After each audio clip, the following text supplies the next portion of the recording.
Right. So welcome to the platform of biological code. আমি MD Salauddin মণ্ডল। তো আমরা lecture 4 এর যে পিডিএফটা তোমাদের দিয়েছিলাম ডিপিপি এর, সেই ডিপিপির পিডিএফটা আজকে অ্যান্সার কিটে আমরা আলোচনা করব। তো চলো শুরু করি। তো দেখো এখানে তোমাদের প্রথম কোশ্চেন আমি যেটা দিয়েছিলাম সেটা ছিল, কোন বিজ্ঞানী প্রথম বলেন যে পরমাণু ক্রমাঙ্কই হলো মৌলের মূলগত ধর্মের নিয়ন্ত্রক? এটা আমি ক্লাস করাতে প্রথমে বলেছিলাম অ্যান্সার হবে কি সি, মোজলে। বিজ্ঞানী মোজলে 1913 খ্রিস্টাব্দে যখন তিনি তার এক্সক্লুসিভ বর্ণালী নিয়ে পরীক্ষা করছিলেন, তখন তিনি দেখেন যে কোনো মৌলের পারমাণবিক ভর অপেক্ষা মৌলের পরমাণু ক্রমাঙ্ক হচ্ছে তার মূলগত ধর্মের নিয়ন্ত্রক। কেন হচ্ছিল তা আমরা দেখিয়ে দিয়েছিলাম। তাহলে এখানে অ্যান্সার সিটা হয়ে যাবে কারেক্ট, অপশান সিটা হবে কারেক্ট, ঠিক আছে? তারপরে পর্যায় সারণীর সর্বাধুনিক সংস্করণ করেন, পর্যায় সারণীর সর্বাধুনিক সংস্করণ করেন কোন বিজ্ঞানী? অপশান এতে আছে নিলস বোর, অপশান বিতে আছে Kossel, C Moseley, D Mendeleev. Answer হবে কি অপশান এ। কারণ বিজ্ঞানী নিলস বোর কী করেছিলেন? পর্যায় সারণীর সর্বাধুনিক সংস্করণ, অর্থাৎ এখন আমরা যে পর্যায় সারণীটাকে পাচ্ছি সেটা তিনি সংস্করণ করেছিলেন নতুনভাবে একদম, এবং পরমাণুর যে প্রোটন সংখ্যার ভিত্তিতেই তৈরি করা হয়েছিল। এই দেখো নেক্সট কোশ্চেন আমি এটাই দিয়েছি যে আধুনিক পর্যায় সারণীর গঠনের ভিত্তি কী? বলে দিলাম একটু আগেই, পরমাণুর প্রোটন সংখ্যা। কারণ প্রোটন সংখ্যার ভিত্তিতেই কী করা হয়েছে? পর্যায় সারণী গঠন করা হয়েছে। তো এই পেজটা হয়ে গেল। তারপরের কোশ্চেনগুলো আমরা এবার দেখব। দেখো এর পরের কোশ্চেনটা কী আছে? আধুনিক পর্যায় সারণীর অপর নাম। মোজলে সারণী, মেন্ডেলিভ সারণী, কোসেল সারণী, বোর সারণী। আধুনিক পর্যায় সারণীর সর্বাধুনিক সংস্করণ কে করেছেন? বোর করেছেন। তাহলে কি হবে অ্যান্সার? ডি, বোর সারণী, ঠিক আছে? তো তারপরে দেখো আধুনিক পর্যায় সারণীর অপর নাম, আধুনিক পর্যায় সারণীর অপর নাম। আবার একই কোশ্চেন কিন্তু অপশানটা আলাদা আছে, আলাদা দিয়েছি তুমি। এটা আমি বলিনি ক্লাসে পড়াতে তবে দিয়েছি কোশ্চেনটা। তো এখানে অ্যান্সার এটা হবে কারেক্ট অ্যান্সার, যে আধুনিক পর্যায় সারণীকে দীর্ঘ পর্যায় সারণী নিয়েও বলা হয়। তাহলে আধুনিক পর্যায় সারণী নাম আমরা দুটো পেলাম, একটা হচ্ছে দীর্ঘ পর্যায় সারণী, একটা হচ্ছে বোর সারণী, ঠিক আছে? চলো এরপরে কোশ্চেন কি বলেছে? আধুনিক পর্যায় সারণীতে শ্রেণী আছে। কটা শ্রেণী আছে আধুনিক পর্যায় সারণীতে? আমি লেকচার 4 এ আলোচনা করেছি, 18টি শ্রেণী আছে। একদম কারেক্ট অ্যান্সার হয়ে যাবে কি অপশান বি। আচ্ছা, মেন্ডেলের যে পর্যায় সারণী ছিল সেখানে কটা শ্রেণী ছিল? সেখানে 8টা শ্রেণী ছিল, এবং যখন সেখানে নিষ্ক্রিয় গ্যাসগুলি অ্যাড করা হয় তখন 9টা শ্রেণী হয়, ঠিক আছে? এখানে আমি শুধু অ্যান্সারগুলো বলতে যাচ্ছি। তারপরে হচ্ছে কি আধুনিক পর্যায় সারণীতে পর্যায় আছে কতগুলি? অপশান ডি হয়ে যাবে কারেক্ট অ্যান্সার, 7টা পর্যায় আছে। কটা পর্যায় আছে? 7টা পর্যায় আছে। আধুনিক পর্যায় সারণীতে কোন পর্যায়টি অসম্পূর্ণ? আধুনিক পর্যায় সারণীর কোন পর্যায়টি অসম্পূর্ণ? আমি তো বলে দিয়েছিলাম ক্লাসে পর্যায় 7, এটা হচ্ছে কি কারেক্ট অ্যান্সার। পর্যায় 7টা, ওখানে মৌল থাকার উচিত আছে 32টা, কিন্তু আছে কটা? 28টা। এরপর কোশ্চেন হচ্ছে কি আধুনিক পর্যায় সারণীর প্রথম পর্যায়কে বলা হয়? আধুনিক পর্যায় সারণীর প্রথম পর্যায়কে বলা হয় কি অতি হ্রস্ব পর্যায়, অর্থাৎ ডি হবে কারেক্ট। এবং সেখানে কটা মৌল আছে? দুটো মৌল আছে। প্রথম মৌল হাইড্রোজেন এবং শেষ মৌল হচ্ছে হিলিয়াম, ওই দুটোই মৌল আছে শুধু। তারপরে দেখো আধুনিক পর্যায় সারণীর প্রথম পর্যায়ে মোট মৌলের সংখ্যা, আমরা এক্ষুনি এটা আলোচনা করছিলাম আর এটা দিয়ে দিয়েছি আমরা। আধুনিক পর্যায় সারণীর প্রথম পর্যায়ে মোট মৌলের সংখ্যা হচ্ছে 2টি। পর্যায়টি শুরু হয় কি দিয়ে? হাইড্রোজেন দিয়ে, এবং শেষ হয় হিলিয়াম দিয়ে। তাহলে এটা হয়ে গেল আমাদের। নেক্সট কি আধুনিক পর্যায় সারণীর প্রথম পর্যায়ের প্রথম মৌলটি, আমরা যেটা বলছিলাম এক্ষুনি, আধুনিক পর্যায় সারণীর প্রথম পর্যায়ের প্রথম মৌল হাইড্রোজেন, তাই তো? হাইড্রোজেন উত্তর হয়ে যাবে। আধুনিক পর্যায় সারণীর প্রথম পর্যায়ের অন্তিম মৌলটি হলো অপশান, আচ্ছা দেখো তোমরা দেখো নিজেরা পাচ্ছ কিনা আগে দেখো, আমি একটু বলে দিলাম, হিলিয়াম হয়ে যাবে কারেক্ট অ্যান্সার। আধুনিক পর্যায় সারণীর প্রথম পর্যায়ের অন্তিম মৌলটি হচ্ছে হিলিয়াম। আধুনিক পর্যায় সারণীর দ্বিতীয় পর্যায়কে বলা হয়, আধুনিক পর্যায় সারণীর দ্বিতীয় পর্যায়কে বলা হয় কি বলা হয়? প্রথম হর্ষ পর্যায়। অপশন সি হয়ে যাবে কারেক্ট অ্যান্সার। আধুনিক পর্যায় সারণীর যে দ্বিতীয় যে পর্যায়টা আছে, সে দ্বিতীয় পর্যায়ে মোট মৌলের সংখ্যা কটা? আধুনিক পর্যায় সারণীর দ্বিতীয় পর্যায়ে মোট মৌলের সংখ্যা হচ্ছে কটা? প্রথমে দুটো ছিল, দুটোর পরে কটা হবে? 8টা হয়ে যাবে।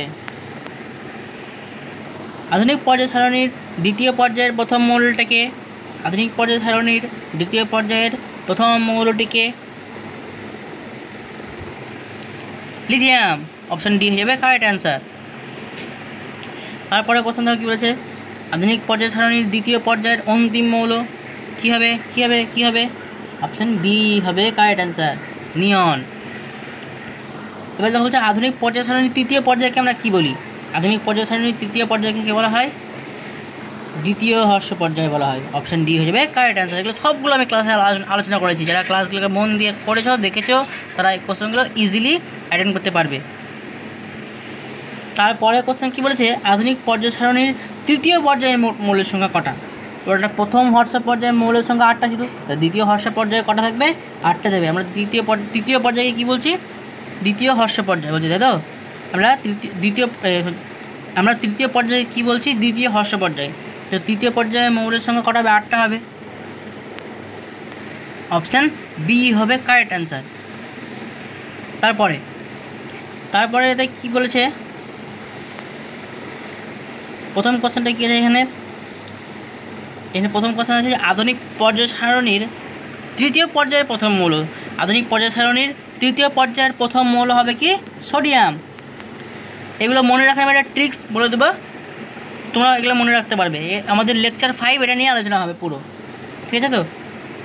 আধুনিক পর্যায় সারণীর তৃতীয় পর্যায়ের অন্তিম মৌলটি হলো, আধুনিক পর্যায় সারণীর তৃতীয় পর্যায়ের অন্তিম মৌলটি হলো, আধুনিক পর্যায় সারণীর তৃতীয় পর্যায়ের অন্তিম মৌল হচ্ছে আর্গন। অপশান এ হবে কারেক্ট অ্যান্সার। যেটা করেছো তার একদম রাইট অ্যান্সার করেছো। আধুনিক পর্যায় সারণীর চতুর্থ পর্যায়কে কী বলা হয়? আধুনিক পর্যায় সারণীর চতুর্থ পর্যায়কে বলা হয় প্রথম দীর্ঘ পর্যায় বলা হয়, প্রথম দীর্ঘ পর্যায়। অপশান বি হবে এখানে কারেক্ট অ্যান্সার। তারপরে আধুনিক পর্যায় সারণীর চতুর্থ পর্যায়ে মোট মৌলের সংখ্যা কটা আছে? ওটা যে চতুর্থ পর্যায়কে আমরা বলছি কি প্রথম দীর্ঘ পর্যায়, তাহলে মৌলের সংখ্যা হবে 18টি। হর্ষ পর্যায়ে থাকে 8টি, অতি হর্ষ পর্যায়ে থাকে 2টি, আর এরকম দীর্ঘ পর্যায়ে আছে তখন কথা হচ্ছে 18টি হচ্ছে, ঠিক আছে তো? তারপরে কোশ্চেন বলেছে দেখো, আধুনিক পর্যায় সারণীর চতুর্থ পর্যায়ের প্রথম মৌল কে আছে? তোমরা মানে নিজেরা ভাবনীয় করো। অপশান ডি হবে কারেক্ট অ্যান্সার, পটাশিয়াম। আধুনিক পর্যায় সারণীর চতুর্থ পর্যায়ের অন্তিম মৌলটিকে, আধুনিক পর্যায় সারণীর চতুর্থ পর্যায়ের অন্তিম মৌলটিকে, আধুনিক পর্যায় সারণীর চতুর্থ পর্যায়ের অন্তিম মৌলটিকে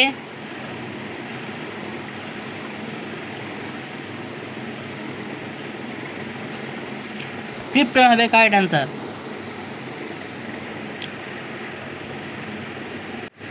তারপরে কোশ্চেন কি বলছে, আধুনিক পর্যায় সারণীর পঞ্চম পর্যায়কে বলা হয়, আধুনিক পর্যায় সারণীর পঞ্চম পর্যায়কে বলা হয়, আধুনিক পর্যায় সারণীর পঞ্চম পর্যায়কে কি বলা হয়? দ্বিতীয় দীর্ঘ পর্যায়, দ্বিতীয় দীর্ঘ পর্যায়, দ্বিতীয় দীর্ঘ পর্যায়, ঠিক আছে?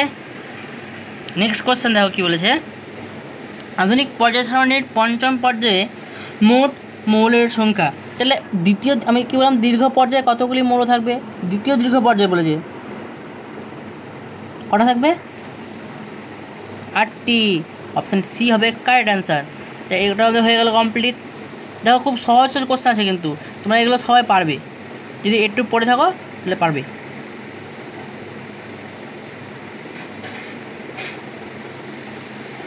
আচ্ছা, এরপরে কোশ্চেন কী বলেছে আমাদের এখানে,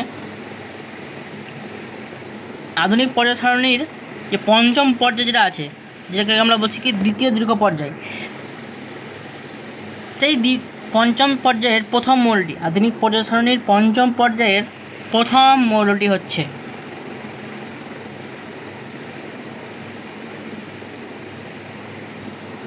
অপশান এ হবে correct answer, rubidium.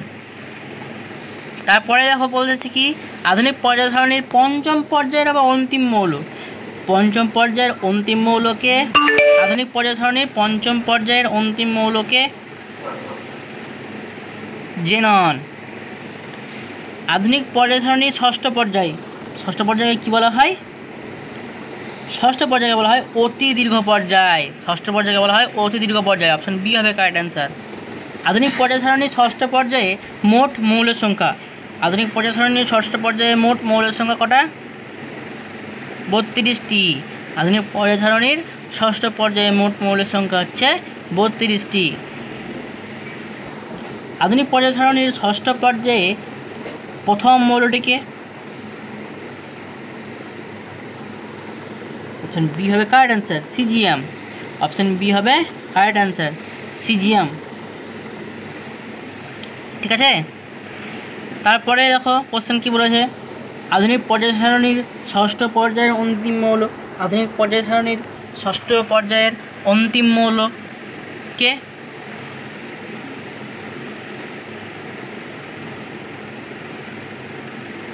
Radon. Option D হবে কারেক্ট অ্যান্সার। তারপরে দেখা বলছে আধুনিক পর্যায় সারণীর সপ্তম পর্যায়কে কী বলা হয়? এই কোশ্চেনটা আমরা বারবার আলোচনা করছি এবং এই কোশ্চেনটা ভেরি ভেরি ইম্পর্টেন্ট। ভিভিআই, এটা একদম বিশাল ইম্পর্টেন্ট কোশ্চেন এটা, ঠিক আছে? তো এটা হচ্ছে ভিভিআই, একদম বিশাল ইম্পর্টেন্ট। তো তোমরা বলো এটা কী হবে? আধুনিক পর্যায় সারণীর সপ্তম পর্যায়ে কী বলা হয়? কি অসম্পূর্ণ পর্যায়, কারণ পর্যায়টি কী আছে? অসম্পূর্ণ হয়ে আছে। আধুনিক পর্যায় সারণীর সপ্তম পর্যায়ে মোট মৌলের সংখ্যা কটা? নিজেরা ভাবো কটা হবে? অনেক হয়তো 28টি করবে, কিন্তু 28টি যেটা করেছ 28টি হবে না, 32টি অ্যান্সার হবে। আধুনিক পর্যায় সারণীতে সপ্তম পর্যায়ে মোট মৌলের সংখ্যা 32টি, ঠিক আছে? 32টি, কিন্তু সেখানে আছে মৌল 28টা। যদি তোমার এরকম কোশ্চেন করলে, আমি এই কোশ্চেনটা দিয়েছি, এখানে কোশ্চেন আমি দিয়েছি, যেটা ভুল করার জন্য কোশ্চেনটা দিয়েছি আমি। তোমরা ভুল করে করবা তার জন্য আমি কোশ্চেনটা দিয়েছি। তো আধুনিক পর্যায় সারণীর সপ্তম পর্যায়ে মোট মৌল আছে, আছে বললে হবে 28টি, কিন্তু আধুনিক পর্যায় সারণীতে মোট মৌল কটা? তাহলে অ্যান্সার হবে 32টি। কারণ 32 থাকা উচিত, কিন্তু নেই, তার কী করবে? এখন আবিষ্কৃত হয়নি, আবিষ্কার হলে ওখানে ঢুকবে। আধুনিক পর্যায় সারণীর সপ্তম পর্যায়ের প্রথম মৌলটি কে?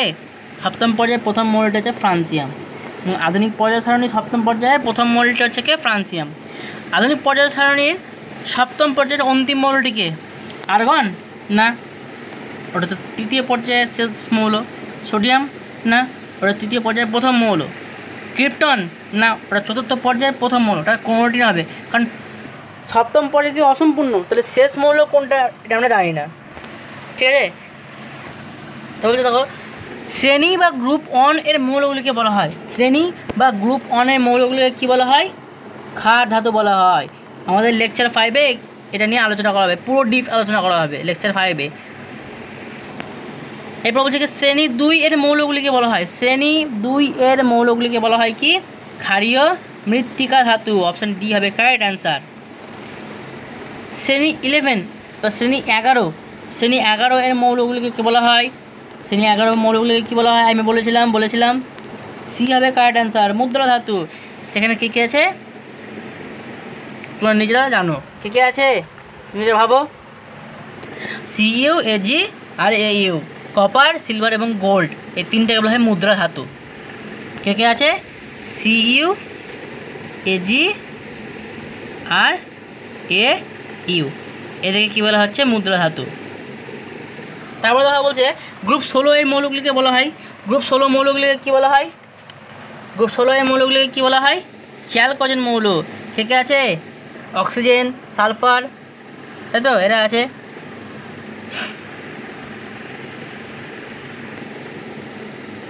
তারপরে কোশ্চেন দেখো কী বলেছে, গ্রুপ 17 মৌলগুলিকে কী বলা হয়? গ্রুপ 17 মৌলগুলিকে কী বলা হয়? সবাই বলো কী বলা হয়? কমেন্ট করো, আমাকে কমেন্ট করবা। এগুলো তোমরা কে কোন অ্যান্সারটা করছো আমাকে কমেন্ট করবে, ঠিক আছে? আমি দেখতে চাইছি। গ্রুপ 17 মৌলগুলিকে কী বলা হয়? হ্যালোজেন মৌল বলা হয়। গ্রুপ 18 মৌলগুলিকে কী বলা হয়? এটা তো আমরা প্রথম ক্লাস থেকে বলে আসছি। নোবেল গ্যাস বা নিষ্ক্রিয় মৌল থাকে ওখানে। গ্রুপ 3 থেকে 12 বা গ্রুপ 3 থেকে 12 এর মৌলগুলিকে কী বলা হচ্ছে? সন্নিগত মৌল বলা হয়। ঠিক আছে, গ্রুপ 1, 2 এবং 13 থেকে 17, গ্রুপ 1, 2 হলো এবং 13 থেকে 17 মৌলগুলিকে কী বলা হচ্ছে? আদর্শ মৌল বা প্রতিনিধি মৌল বলা হয়, বা কী বলা হয়? প্রতিনিধি।